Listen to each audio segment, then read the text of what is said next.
আপনারা দেখছেন বার্তা এক নজর। দক্ষিণ দিনাজপুর জেলার আইএনটিটিইউসির প্রাক্তন নেতার বিরুদ্ধে পস্কো মামলার হুলিয়া জারির নোটিশ।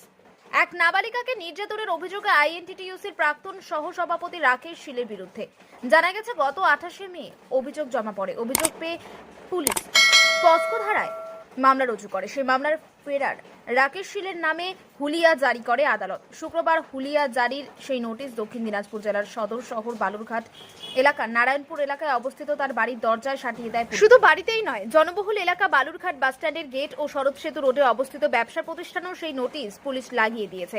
এই ঘটনাকে কেন্দ্র করে দক্ষিণ দিনাজপুর জেলা সহ বালুরঘাট জুড়ে চাঞ্চল্যের সৃষ্টি হয়েছে। আরজিকর কাণ্ডর পর তৃণমূল কংগ্রেস ড্যামেজ কন্ট্রোলের নামে এগুলো করছে, লোক দেখানো। রাকেশ শীলকে হুলিয়া, রাকেশ শীল কোথায় আছে তৃণমূলের সব নেতা জানে, পুলিশ প্রশাসন জানে। এটা লোক দেখানোর জন্য আজকে আরজিকর নিয়ে মানুষের মধ্যে যে একটা প্রতিবাদের ভাষা গর্জে উঠেছে, তার জন্য আমরা মনে করছি ড্যামেজ কন্ট্রোল করার চেষ্টা করছে। এইসব করে কিছু ড্যামেজ কন্ট্রোল হবে না।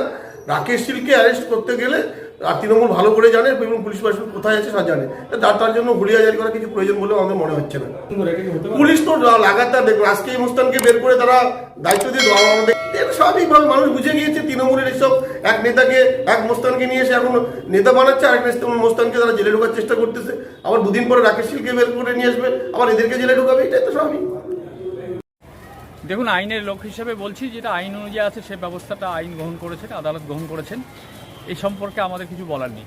আর রাকেশ শীল তৃণমূল কংগ্রেসের নেতা ছিল কিনা জানি না, সে ব্যাপারে আপনারা যে প্রশ্নটা করছেন সেটা আমাদের ঊর্ধ্বতন কর্তৃপক্ষের কাছে, আমাদের দলীয় যেটা কর্তৃপক্ষ আছে তাদের কাছে জিজ্ঞাসা করবেন। হ্যাঁ, বর্তমানে উনি কোনো সদস্য নয়, কোনো জায়গায় কোথাও কোনো নেই, কোনো সংগঠনের কোথাও জায়গা নেই।